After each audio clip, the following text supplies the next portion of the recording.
श्रीमद्भगवद्गीता अद अष्टादशोऽध्यायः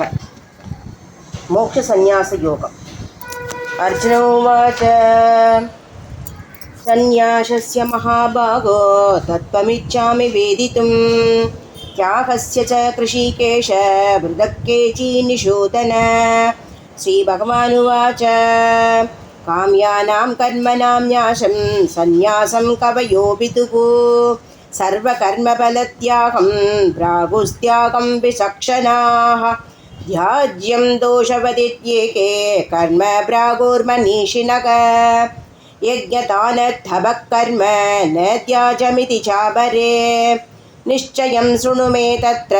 त्यागे भरतषत्तम त्यागो हि पुरुषव्याघ्र त्रिविधः प्रकीर्तितः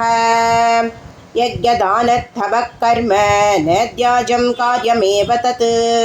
यज्ञो दानं तपश्चैव भावनानि मनीषिणा एतान्यभिदु कर्माणि सङ्गं त्यक्त्वा बलानि च कर्तव्यानीति मे भारत निश्चितं मदमुत्तमं नियतस्य तु संन्यास कर्मणो नोपपद्यते मोहातस्य परित्यागः तामसः परिकीर्तितः दुःखमित्येव यत्कर्म कायक्लेशभयाद्यजेत् स कृत्वा राजसं त्यागं नैव त्यागबलं लभेत् कार्यमित्येव यत्कर्म नियतं क्रियते अर्जुन शङ्कं त्यक्त्वा बलं चैव सत्यागः सात्विको मतः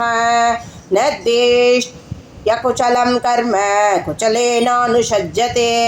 त्यागी सत्त्वसमाविष्टो मेधावी छिन्नय संशयः न गीदेकभृता शक्यं त्यक्तं कर्माण्यचेषतः यस्तु कर्मबलत्यागी स त्यागीत्यभिधीयते अनिष्टमिष्टम् इच्छन् च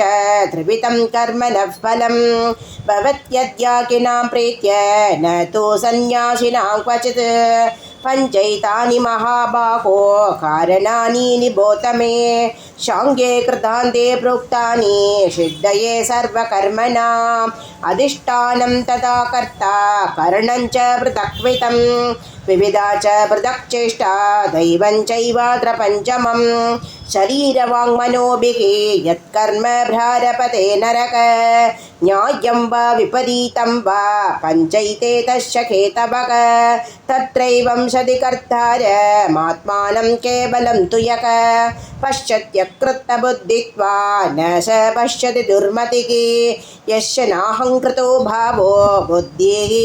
यस्य न लिप्यते हत्वा बीजयमान् लोकान् हन्ति न निबध्यते ज्ञानं ज्ञेयं परिज्ञाता त्रिविधा कर्म चोदना करणं कर्म कर्तेति त्रिविधः कर्म संग्रहः ज्ञानं कर्म च कर्ता च तथैव गुणभेदतः प्रोच्यते गुणसंज्ञाने यदा वशृणुतान्यपि सर्वभूतेषु येनैकं भावमव्ययमीक्षते अविभक्तं विभक्तेषु तज्ज्ञानं विद्धि सात्विकं पृथक्त्वेन तु यत् ज्ञानं नानाभावान् पृथक्वितान् वेति सर्वेषु भूतेषु तज्ज्ञानं विद्धि राजसं यत्तु कृष्णवते कस्मिन् कार्ये शक्तमनहैदुकम् अदत्वार्तवदल्पञ्च तत्तामसमुदाकृतं नियतं शङ्करगितमरागद्वेषदकृतम् अपलप्रेप्सुना कर्म यत्तत्सात्विकमुच्यते